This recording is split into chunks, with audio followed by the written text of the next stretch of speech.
Bismillahirrahmanirrahim. Assalamualaikum warahmatullahi wabarakatuh. Perkenalkan, nama saya Imelda Eka Septiani, salah satu mahasiswa aktif di IAIN Sultan Amai Gorontalo, jurusan Ilmu Al-Quran dan Tafsir, Fakultas Usuluddin dan Dakwah. Jadi teman-teman, adanya video ini untuk tugas mata kuliah pengantar ICT yang dosen pengampunya yaitu Pak Mo Azwar Hairul SUD MAG. Oke, sebelum nonton jangan lupa di like, komen, subscribe, dan share ya ke teman-teman agar bisa belajar bahasa Jawa.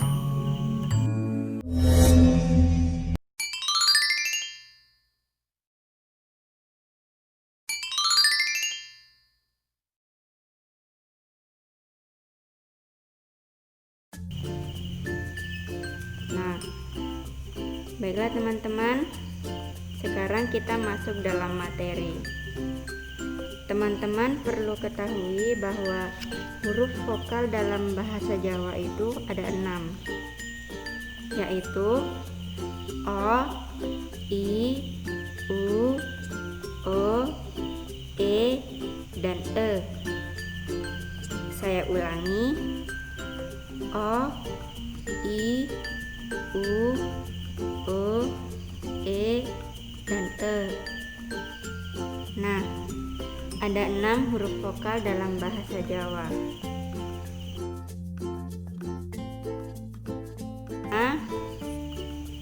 Yaitu huruf vokal O.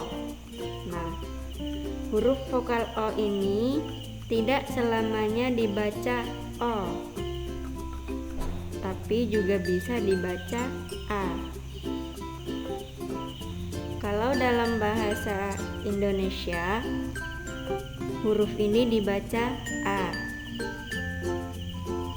Dan kalau dalam bahasa Jawa, huruf ini kadang bisa dibaca O dan bisa juga dibaca A.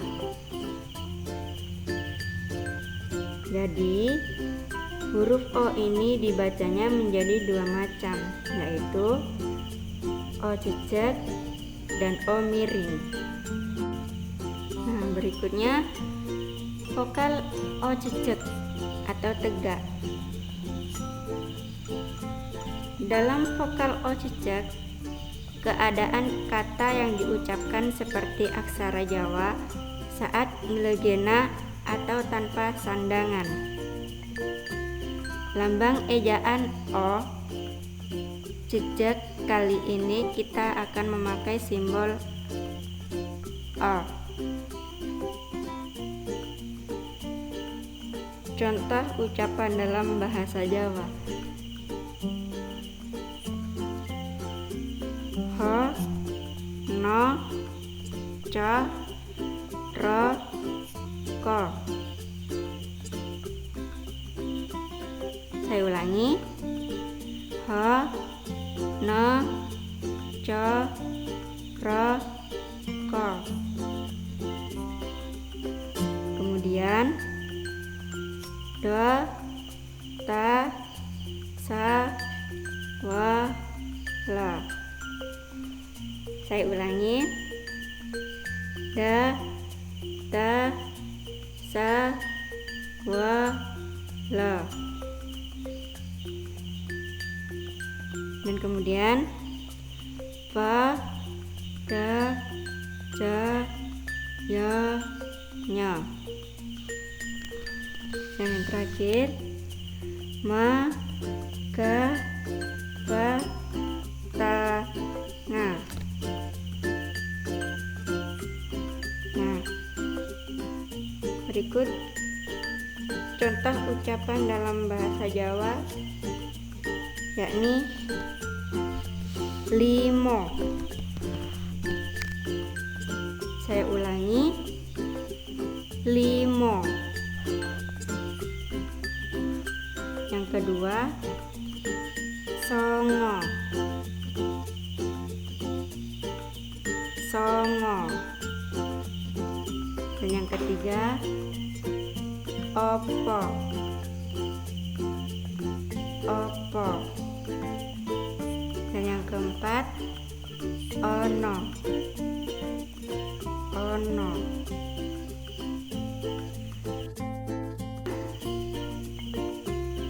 Huruf vokal O miring. Sedangkan dalam vokal O miring diucapkan seperti vokal O yang ada pada bahasa Indonesia. Lambang ejaan O miring ini bisa menggunakan O. Contoh ucapan dalam bahasa Jawa: aku, aku. Kemudian yang kedua ora, ora. Yang ketiga mangan, mangan.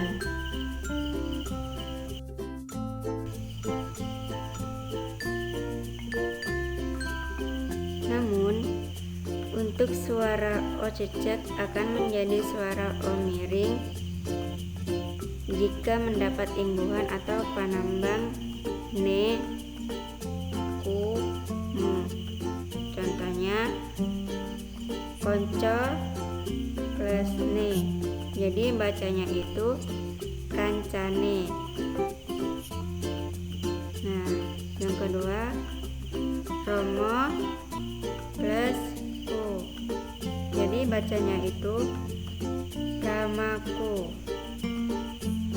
Terus yang ketiga sopo plus mu, jadi bacanya itu sapamu. Nah, yang berikutnya itu huruf vokal I. Nah, huruf vokal I ini dibaca menjadi I cecek dan juga I miring. Vokal I cecek, vokal I cecek ini diucapkan seperti vokal I yang ada pada bahasa Indonesia. Vokal ejaan untuk vokal I cecek yang kita pakai adalah I kecil.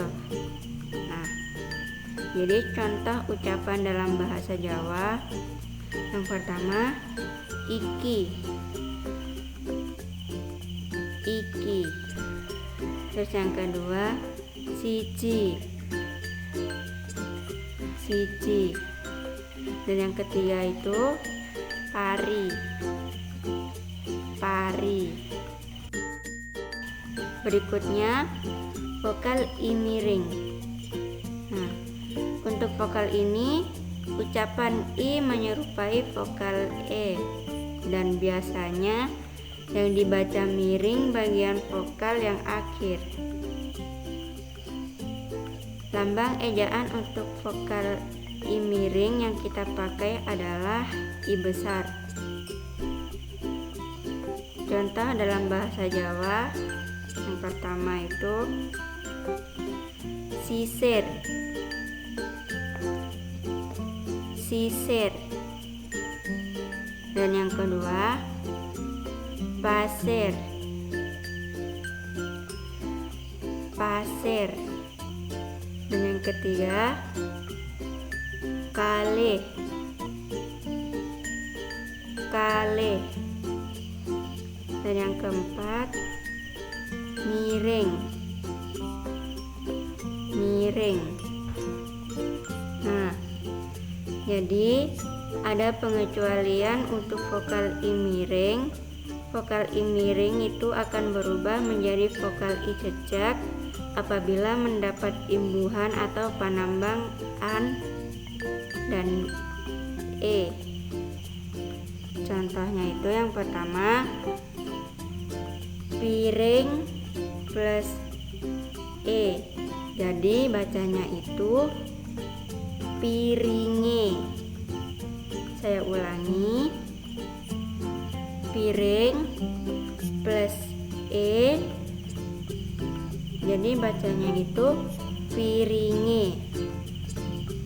Nah, untuk yang kedua, sisir plus e, jadi bacanya itu sisire. Dan untuk yang ketiga, sisir plus an, jadi bacanya itu sisiran. Untuk yang berikutnya yaitu huruf vokal U. Nah, huruf vokal U ini juga sama seperti tadi, yaitu dibaca dengan U jejak dan bisa juga dibaca dengan U miring. Vokal U cecek. Vokal U cecek ini diucapkan seperti U yang pada bahasa Indonesia. Lambang ejaan untuk vokal U cecek yang kita pakai adalah U kecil. Jadi contoh bacaannya itu guru, guru. Dan yang kedua itu turu, turu. Dan yang ketiga susu, susu. Dan yang keempat kuku, kuku. Vokal U miring. Jadi untuk vokal ini ucapan U itu menyerupai vokal O yang biasa dibaca miring bagian vokal yang akhir. Lambang ejaan untuk vokal U miring ini yang kita pakai adalah U besar. Jadi contoh bacanya dalam bahasa Jawa itu yang pertama pupur, pupur.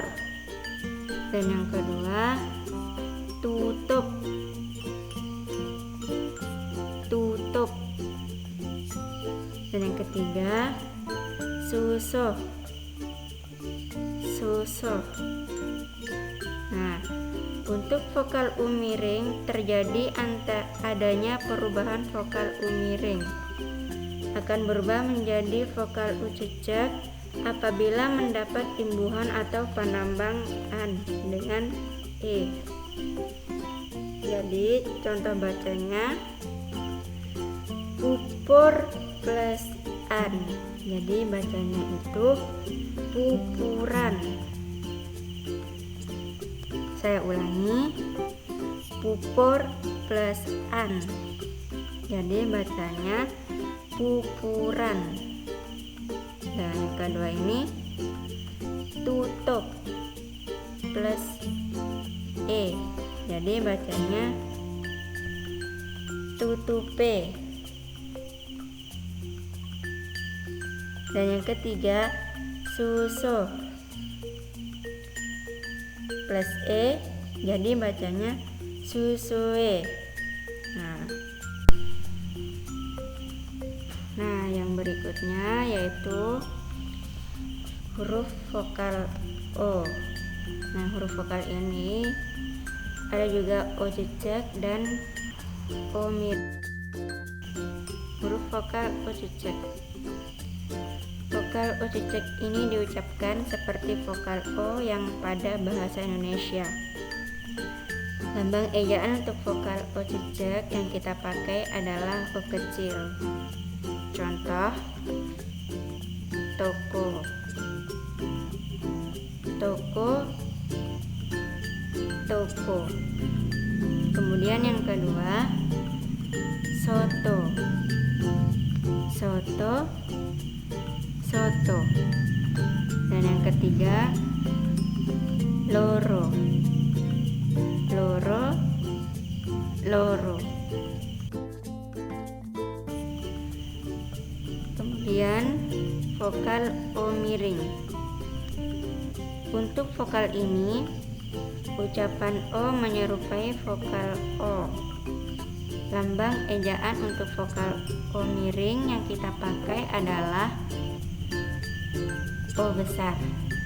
Contoh: bolong, bolong, bolong. Kantong, kantong, kantong. Kemudian yang ketiga, gendong, gendong, gendong. Nah, berikutnya itu huruf vokal E. Huruf vokal E ini ada E jejak dan ada E miring. Nah, vokal E jejak. Vokal E jejak diucapkan seperti vokal E yang ada pada bahasa Indonesia. Lambang ejaan untuk vokal E jejak yang kita pakai adalah E kecil. Contohnya tempe, tempe, tempe. Kemudian yang kedua, sare, sare, sare. Dan yang ketiga, sate, sate, sate. Nah, kemudian yang kedua, vokal E miring. Lambang ejaan untuk vokal E miring ini yang kita pakai adalah E besar. Contohnya kepeng, kepeng, kepeng. Yang kedua, kaleng, kaleng, kaleng. Dan yang ketiga, goreng, goreng, goreng. Nah, dan yang terakhir, khusus vokal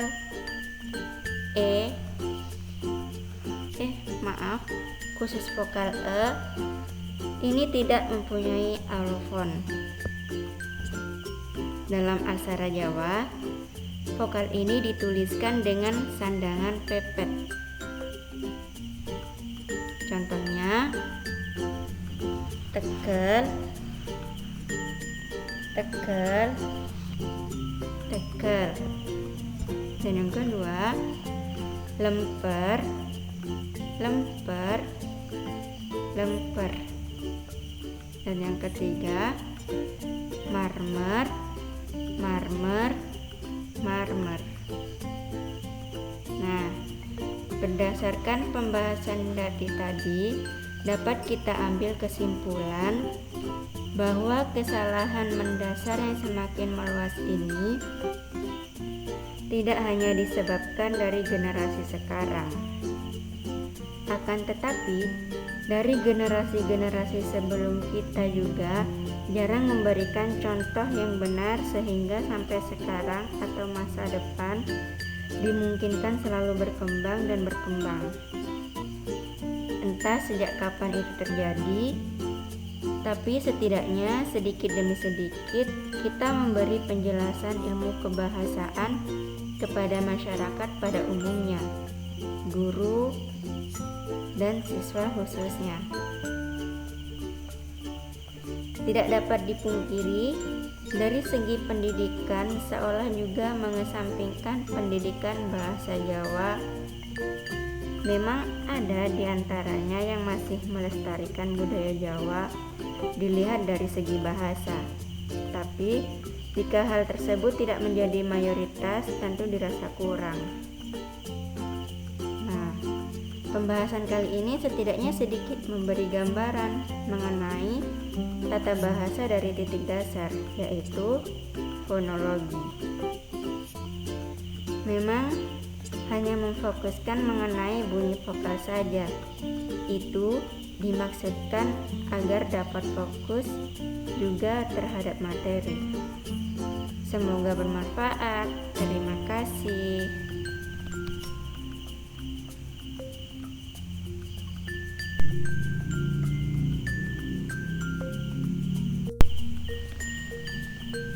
Sekali lagi saya ucapkan terima kasih kepada teman-teman yang sudah menonton dari awal sampai akhir, dan jangan lupa like, komen, subscribe, dan share ya ke teman-teman kalian untuk bisa belajar bahasa Jawa. Sekian dari saya. Wassalamualaikum warahmatullahi wabarakatuh.